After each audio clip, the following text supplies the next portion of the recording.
할렐루야.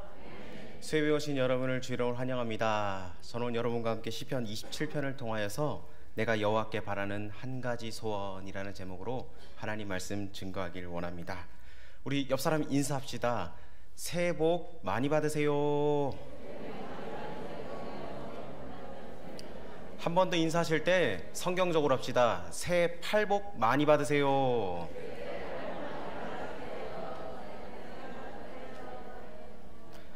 그렇습니다. 하나님께서는 우리에게 복 주시는 하나님이십니다. 여러분, 옆 사람에게 늘 항상 주는 만큼 또 받는 만큼 복을 계속 줄 수 있는 저 여러분 되길 원합니다. 받아본 사람은 줄 알거든요. 여러분도 많이 받았으니까 또 많이 줄 수 있는 저 여러분 되길 원합니다. 성경에 보면 하나님 앞에 바라는 한 가지 소원을 아뢰는 구절들이 종종 나오게 됩니다. 하나님께서 솔로몬에게 물으십니다. 내가 무엇을 원하느냐? 주님, 제게 지혜를 주십시오. 그 대답은 하나님이 흡족히 여기셨습니다. 또 백부장은 병든 하인이 낫기를 구했고 그 역시 예수님의 마음을 정말 감동시켰습니다. 그런가 하면 상황에 맞지 않는 것을 주장하는 사람들도 있었습니다. 세베대 아들들의 엄마가 구한 것을 여러분 기억하십니까? 예수님, 당신이 왕이 되시면 내 하나들은 오른쪽에, 하나들은 왼쪽에 앉게 해주십시오. 우리가 무엇을 소원하는가? 내 평생에 한 가지 소원을 말하라면 그 소원을 가만히 들여다보면 우리가 어떤 사람인지 보입니다. 어떤 것에 끌려가고 무엇에 지배당하는 인생인지를 우리가 확인할 수 있게 됩니다. 오늘 다윗 평생에 다윗의 삶을 지배했던 것이 무엇이었습니까? 다윗의 한 가지 소원, 오늘 하나님 앞에 아뢰는 말씀입니다. 우리 4절 말씀을 한번 읽어보도록 하겠습니다. 시작. 내가 여호와께 바라는 한 가지 일, 그것을 구하리니 곧 내가 내 평생에 여호와의 집에 살면서 여호와의 아름다움을 바라보며 그의 성전에서 사모하는 그것이라. 아멘. 내가 여호와께 바라는 한 가지 일, 그것을 구하겠습니다. 곧 내가 내 평생에 여호와의 집에 살면서 여호와의 아름다움을 바라보고 그의 성전에서 사모하는 그것. 오늘 이 말씀을 세 번역으로 읽어보면 조금 더 실감나게 우리에게 다가옵니다. 우리 한 목소리로 읽어봅시다. 시작.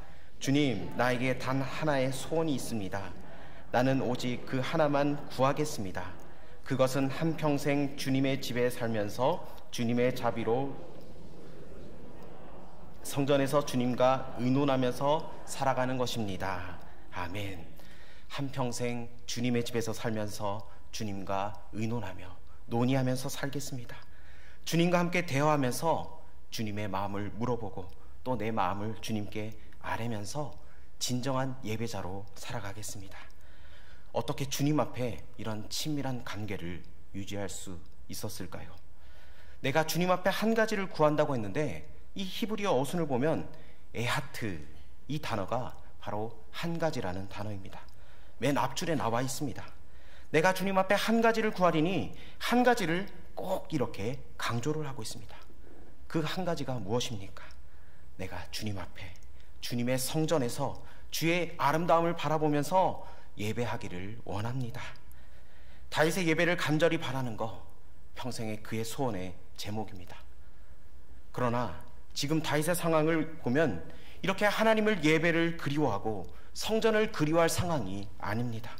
오늘 1절에 보면 당시의 상황이 나타나 있습니다. 우리 1절을 한번 읽어보도록 하겠습니다. 시작. 여호와는 나의 빛이요 나의 구원이시니 내가 누구를 두려워하리요. 여호와는 내 생명의 능력이시니 내가 누구를 무서워하리요. 아멘. 여기 보면 누구를 두려워하리요, 내가 누구를 무서워하리요. 당시 상황은 압살롬이 쿠데타 반역을 일으켰습니다. 다윗은 왕국에서 쫓겨나게 되었습니다. 유대 광야를 헤매면서 쫓겨다니면서 오늘 이 한 가지 기도를 하나님 앞에 드리고 있습니다. 평소 왕으로서 하나님 앞에 드리는 기도란 어떤 것입니까? 하나님, 내가 이 백성들 잘 통치하게 도와주십시오. 저에게 지혜를 주시고 저에게 리더십을 주시고 백성들을 평안하게 잘 다스릴 수 있도록, 그리고 왕권이 안전할 수 있도록 주님 도와주십시오. 그런 기도하지 않겠습니까? 지금은 더구나 다윗이 도망다니고 있는 상황인데 도망다니는 왕에게 나올 수 있는 기도가 뭘까요? 하루속히 왕권이 복귀되어서 내가 다시금 통치할 수 있도록 하나님 능력을 주십시오. 이 상황을 바꿔주십시오. 그런데 다윗의 기도는 그게 아니었습니다. 하나님, 내가 왕궁을 사모하는 것이 아니라 하나님을 제가 사모합니다. 주님의 그 아름다움을 제가 사모하면서 왕궁에서가 아니라 성전에서 하나님을 예배했던 그 날을 제가 사모합니다. 다윗의 삶이 그랬습니다. 평생 그는 장군으로 왕으로 살았지만 하나님과의 깊은 영적 관계를 가졌던 사람이기에 여호와 하나님이 나의 목자가 되셨기 때문에 부족함이 하나도 없었던 사람이었습니다. 다윗은 또한 사울에 쫓겨 살면서도 그때 광야에서도 하나님 앞에 무엇을 구했는지 시편 63편에 잘 나타나 있습니다. 우리 63편 1절을 자막을 통해서 읽어보길 원합니다. 시작. 하나님이여 주는 나의 하나님이시라. 황폐한 땅에서 내 영혼이 주를 갈망하며 내 육체가 주를 앙모하나이다. 아멘. 지금 광야에서 도망다니고 있는 이 다윗의 모습이 보이십니까? 내 영혼이 주를 갈망하며 내 육체가 주를 사모하나이다. 여러분, 그런데 광야에서 가장 필요한 것은 무엇입니까? 물입니다. 그러나 다윗은 마실 물이 아니라 나는 주님을 바랍니다. 쫓겨다니면서 가장 필요한 것은 주님, 나에게 안전을 주십시오. 그런데 다윗은 안전이 아니었습니다. 주님, 저는 주님을 앙망하고 성전에서 주님을 예배하기를 바랍니다. 다윗의 그 성전에서 하나님을 예배하는 신앙, 우리에게 잘 알려진 시편 84편이 있습니다.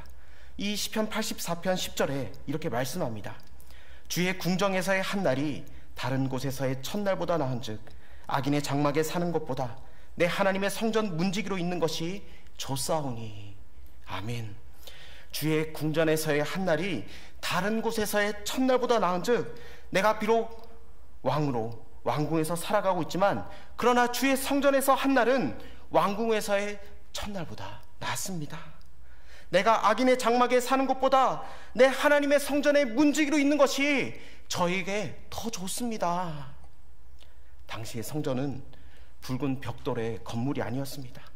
그 사막에 먼지 나는 천막으로 만들어진 하잘것없는 보잘것없는 성전이었습니다. 화려했던 왕궁이 아니라 주님의 성전을 사모합니다. 문지기라도 좋습니다. 오늘날 우리처럼 이 아름다운 교회에서 자유롭게 예배하는 우리에게는 이 말이 참 실감나기가 어렵습니다. 사역을 하면서 정말 예배당을 그리고 성전을 그리워하면서 예배하는 것을 그렇게도 그리워했던 많은 성도님들이 기억이 납니다. 지금도 기억나는 것은 우리 천국 가신 집사님께서 살아계실 때, 목사님, 제가 얼른 회복해서 하나님의 성전에서 뛰면서 찬양하고 간증하고 싶습니다.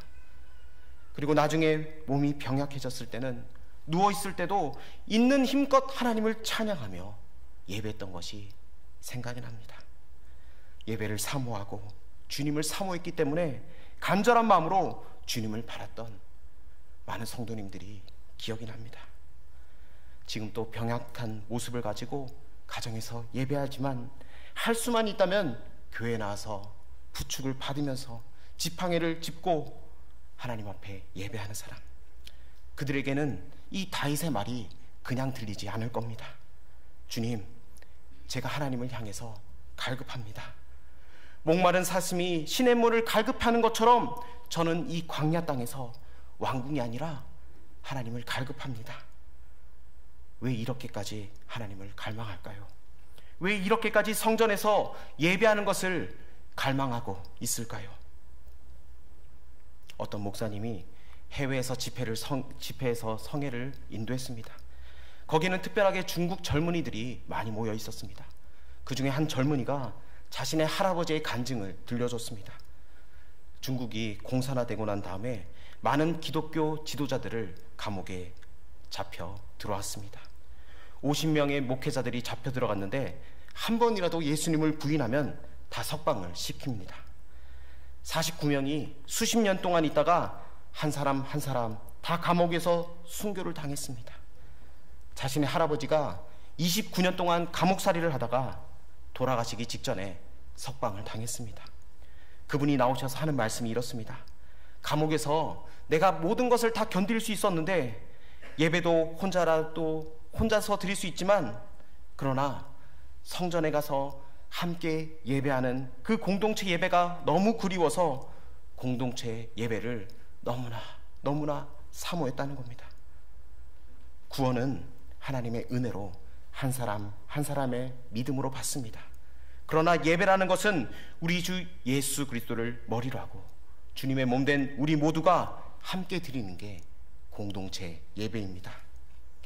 우리가 이 땅을 떠나서 주님 앞에 서게 되면 그때는 훈련받고 교육받고 전도 같은 것 아무것도 없습니다.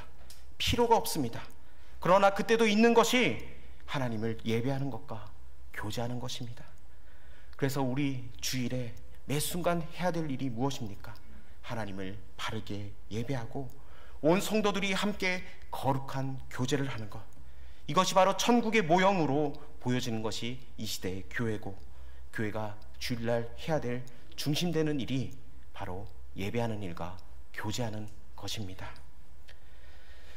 여기에 이렇게 많은 성도분들이 모인 것이 참 저에게는 감사한 일입니다.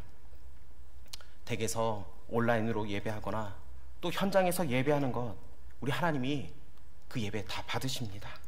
하나님 앞에 온전한 예배자라는 것은 장소의 문제가 아니라 진정으로 드리는 그 마음의 문제입니다. 그러나 그럼에도 우리 성도님들 가운데 혹시 이런 분들 계십니까? 식당에 가서 마스크를 벗고 식사하는 건 괜찮은데 아직 교회 오는 것을 주저하고 있다면 정말 주님 앞에 그 하나님이 어떤 존재인지, 나는 하나님 앞에 어떤 사람인지 우리는 한번 생각해 봐야 될 문제입니다. 상황이 참 어렵지만 이 예배의 정신은 우리가 늘 기억해야 합니다. 우리를 지으신 하나님의 목적이 무엇입니까? 사람을 지으시고 심히 기뻐하시고 예배하도록 만드신 하나님이 우리를 예수님의 보혈의 피로 다시금 구원하시고 예배자로 만드셨다는 겁니다. 그리고 언젠가 우리가 주님 앞에 서게 될 때 우리는 예배자로 주님 앞에 서게 될 것입니다. 예배하는 것은 당연한 것이 아니라 특별한 은혜이기 때문입니다. 어떤 상황에도 예배하기를 즐겨했던 다윗은요, 왕궁에서도 하나님을 예배하고 들판에서도 여전히 주님을 사모했던 다윗입니다. 여러분, 그 다윗이 하나님 앞에 범죄하고 무너졌을 때가 있었습니다. 다윗이 하나님 앞에 범죄하고 난 다음에 고통스러운 눈물로 회개할 때 다윗이 무엇을 두려워했는지 여러분 아십니까? 시편 51편에 다윗의 마음이 나타나 있습니다. 51편 11절을 우리 자막을 통해서 읽어보도록 하겠습니다. 시작. 나를 주 앞에서 쫓아내지 마시고 주의 성령을 내게서 거두지 말아 주시오. 아멘. 나를 주님 앞에서 쫓아내지 마시고 주의 성령을 내게서 거두지 말아 주십시오. 다윗이 걱정하는 것은 왕의 자리를 떠나는 것이 아니라, 하나님의 심판이 아니라 내가 주님의 얼굴 앞에서 벗어날까 봐, 예배자의 자리에서 떨어져 나갈까 봐 두려워하며 하나님 앞에 회개하고 있는 다윗의 모습입니다. 지금까지 다윗이 얼마나 많은 고난을 겪었습니까? 그 장인인 사울의 미움을 받아서 도망가야 했던 다윗, 적국의 나라에서 마치 미친 사람처럼 입에 침을 흘리면서도 살아내야 했던 그 가련한 인생, 자식에게까지도 버림을 받고 쿠데타의 그 대상이 되어 도망다녀야 했던 세월이, 그 다윗이 그것을 다 견디고 이겨냈습니다. 그러나 주님, 제가 이것만큼은 안 됩니다. 내가 주님의 얼굴 앞에서 떠나지 않도록 내가 하나님 예배의 자리에서 떠나는 것은 결단코 견딜 수가 없습니다. 우리 성도님들, 올 한 해 이것이 우리의 신앙 고백이 되길 원합니다. 주님, 모든 게 다 힘들고 어려운 상황입니다. 그러나 제가 예배 자리에서 하나님을 사모하는 그 마음을 가지고 주님 앞에 서기를 원합니다.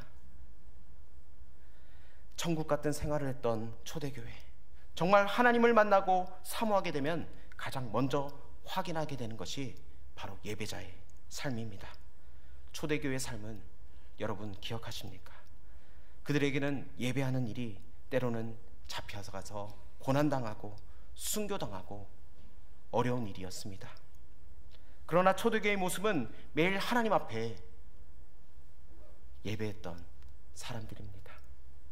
편안한 시절이 아니라 죽음을 각오하고 목숨을 걸고 예배했던 사람들입니다. 카타콤이라고 하는 그 지하 동굴에서 그들은 목숨을 걸고 예배를 했습니다. 이 사람들은 언제 그들의 생명이 끝날지 모르기 때문에 매일매일 마지막 날인 것처럼 하나님 앞에서 예배했던 사람들, 우리 하나님의 시선이 머무는 사람이 바로 이런 사람들 아니겠습니까?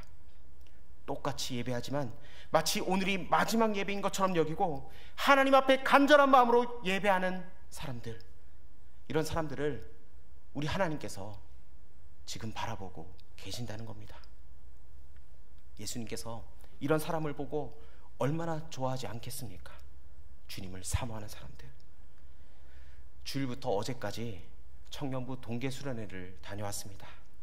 이번에는 울산의 12개 교회가 연합으로 해서 동계수련회를 다녀왔습니다. 그렇게 크지 않는 교회 청년들이 연합해서 모였는데 200명이 넘게 하나님을 찬양하고 하나님을 예배하고 돌아왔습니다. 그들이 각 교회에서 모여서 서로 친교하고 예배하며 찬양하며 말씀을 듣고 기도하는데 정말 뜨거웠습니다. 저는 뒤에서 보면서 얼마나 그 마음에 감격함이 있는지, 나도 저기 앞에서 찬양하고 싶다, 나도 뛰면서 찬양하고 싶다. 그러나 저의 위치는 제일 뒤에서 불 켜라면 불 켜고 불 끄라면 불 끄고 낮은 자리에서 섬겼습니다. 그런데 저에게도 기회가 왔습니다. 둘째 날 마지막 날 찬양을 하는데 다윗처럼 뛰면서 찬양할 때 우리 청년들도, 우리 전화교회 청년들이 정말 잘 뛰더라고요.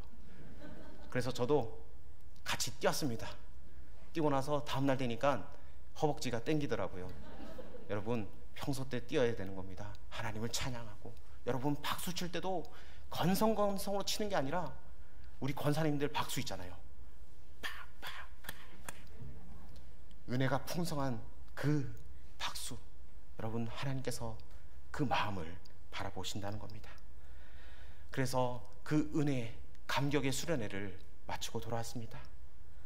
많은 청년들과 그리고 많은 교육자들이 몇 달 전부터 그 수련회를 놓고 서로 모여서 간절히 기도하고 수련회를 기획하면서, 그 수련회를 하기 전에 지난주에 저희 교회에서 청년들이 기도회가 있었습니다. 처음에는 얼마 안 올 줄 알고 1층 소예배실을 빌렸습니다. 그래서 소예배실에서 우리 기도회 하니까 한번 오세요 이렇게 했는데 인원들이 갈수록 늘어나는 겁니다. 청년 회장이 얘기합니다. 목사님, 큰일 났어요. 그래, 뭐가 큰일인데? 사람들이 너무 많아서 거기 다 못 들어갈 것 같아요. 그래서 저도 당황을 했습니다. 어떡하지? 그래도 청년들이 기도하고 찬양한다는데 이 본당을 써야 되지 않을까? 그래서 이 본당을 사용했습니다. 그래서 60명이 넘는 친구들이 각 교회에서 모여서 여기서 찬양을 하고 기도하고 하나님을 높여드렸습니다. 그래서 성령 충만 받고 갈 때도 우리 교회에서 정성껏 또 샌드위치와 또 과일과 또 음료수를 주면서 예수님의 사랑을 나눴습니다. 근데 그 자리에 모였던 청년들이 그 사역자를 통해서 목사님, 그 기도회가 너무 좋았다, 그리고 간식이 너무 맛있었다, 그런 피드백을 받았습니다. 저도 그렇게 좋은데 우리 하나님 얼마나 기쁘게 받으셨겠습니까? 여러분, 우리 청년들을 놓고 날마다 기도해 주십시오. 그 연합의 물결들이 일어나서 정말 이 울산 땅을 살릴 수 있는 하나님의 거룩한 리더들이 세워질 수 있도록 기도해 주십시오. 우리 사랑하는 성도님들, 예배 가운데 기대하면서 사모하시면서 나오시길 바랍니다. 내 일생 한 번 주님이 나를 터치하게 되면 전혀 다른 새로운 인생을 살아가게 됩니다. 평소 때도 다 우리가 주님 앞에 신앙생활을 합니다. 그러나 마치 우리가 젊은 시절, 청소년 시절, 수련회와 부흥회 때 정말 하나님을 체험하고 인생이 바뀐 것처럼 단 한 번 주님이 우리에게 다가오시면, 터치하시면 새로운 인생이 펼쳐지게 됩니다. 말씀을 듣다가 병자들이 고침을 받기도 하고, 영혼이 소생을 받기도 하고, 상한 심령이 고침을 받기도 하고, 그런 실제적인 능력과 역사가 일어나는 현장이 우리 전화교회 예배 가운데 일어나길 축복합니다. 그래서 우리는 이 사모하는 마음으로 주님 앞에 나와야 합니다. 오늘 다윗을 바라보면서 한 가지 물어보고 싶은 게 있었습니다. 우리도 다 다윗처럼 주님을 사모하고 예배하기를 바라고 주님 앞에 나오기를 원하는 사람입니다.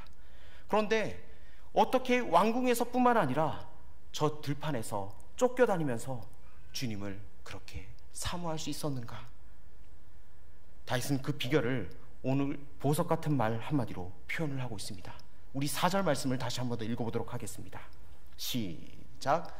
내가 여호와께 바라는 한 가지 일, 그것을 구하리니 곧 내가 내 평생에 여호와의 집에 살면서 여호와의 아름다움을 바라보며 그의 성전에서 사모하는 그것이라. 아멘. 여호와의 아름다움을 바라보며, 이때 바라본다는 말은 하자라는 히브리어 말입니다. 뭐라고요? 하자. 쉽죠? 이게 바라본다는 겁니다. 근데 그냥 바라보는 것이 아니라 정말 마음을 들여서 바라보는 겁니다. 마음을 들여서 바라보면 어떤 일이 일어날까요? 마음이 그쪽으로 가게 돼 있습니다. 그 주님을 정말 보게 되면 눈이 열리게 되고 찬양하게 되고 사모하게 되는 겁니다. 여러분, 사랑하는 사람을 바라볼 때 그러지 않습니까? 긍휼의 눈으로 바라볼 때 마음이 일어나게 됩니다. 다윗은 너무나도 사랑스러운 하나님의 아름다움을 찬양하고 있습니다. 하나님의 그 거룩하심, 하나님의 사랑, 하나님의 성품, 천지를 창조하신 하나님의 그 만물, 모든 걸 다 포함해서 하나님의 아름다움이라고 표현을 하고 있습니다. 그 하나님의 영광의 아름다움을, 그 광채를 맛본 사람들, 그들이 할 수 있는 고백이 바로 이 고백입니다. 내가 주의 전에 살면서 주님과 함께 주님의 영광을 바라보고 주님을 예배하기를 원합니다. 하나님의 이 아름다운 영광의 아름다움이 언제 가장 절정에 이릅니까? 우리가 하나님 앞에 예배할 때인 줄 믿습니다. 예배하는 가운데 하나님이 하늘의 문을 여시고 우리 하나님이 찾아오신 그 하나님이 오늘 우리가 예배할 때 그 예배를, 이 예배를 흠양해 주신다는 겁니다. 주님의 임재가 가득한 쉐키나의 영광이, 하나님의 임재가 바로 드러날 때 하나님의 그 아름다움이 나타난다는 겁니다. 우리는 기도해야 됩니다. 하나님, 제 생에 눈을 열어주셔서 주님의 그 영광스러운 광채, 그 한 줄기라도 보게 하여 주시옵소서. 그리고 그 영원한 하나님을 사모하며 나갈 수 있는 귀한 예배자들 되게 하나님 함께하여 주시옵소서. 우리는 그 기도를 해야 될 줄 믿습니다.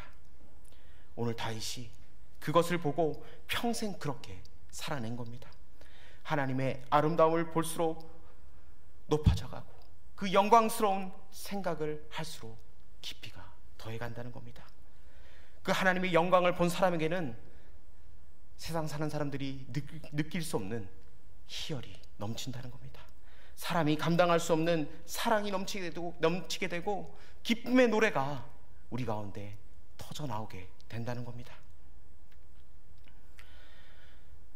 여러분, 하나님께서 우리에게 물으신다면 너의 한 가지 소원이 무엇이냐? 내 평생 하나 구해야 되는 것이 있다면 여러분 무엇을 구하고 싶으십니까? 우리 자녀들 잘 되는 것, 우리 남편 건강한 것, 우리 아내 건강한 것, 다 많을 겁니다. 그러나 평생에 한 가지를 구한다면 여러분 정말 뭘 구하고 싶으십니까? 주님, 제가 주님을 더 깊이 알기를 원합니다. 주님을 더 사모하기를 원합니다. 주님, 제 속에 주님을 정말 나의 주인으로, 나의 완전한 주인으로 모시고 싶습니다. 이 고백이 되어야 될 줄 믿습니다. 말씀을 준비하면서 이 찬송이 제 마음속에 떠오르더라고요. 찬송가 85장 9주를 생각만 해도, 9주를 생각만 해도 이렇게 좋거든. 주 얼굴 배울 때야 얼마나 좋으랴. 여러분, 그렇지 않습니까? 주님을 생각만 해도 얼마나 좋습니까?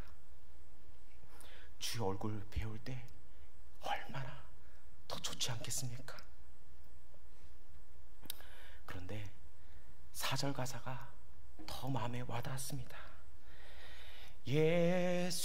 예수의 넓은 사랑을 어찌 다 말하랴. 주 사랑 받은 사람만 그 사랑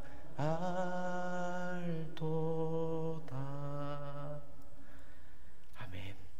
하나님의 사랑을 받은 사람만이 그 사랑을 알 수가 있습니다. 다윗이 오늘 그 사랑을 받은 겁니다. 주님의 제자들, 그 사랑을 정말 깨닫게 된 겁니다. 오늘날 그 사랑을 받은 우리, 그 사랑을 받은 만큼 깨닫기를 원합니다. 올 한 해 이 사랑을 우리의 가슴에 새기고, 우리 하나님의 그 영광의 광채, 여호와의 아름다움을 깊이 바라보면서 말씀으로 삶을 살아내는 저와 여러분 되길 주의 이름으로 축복합니다. 기도하겠습니다. 하나님,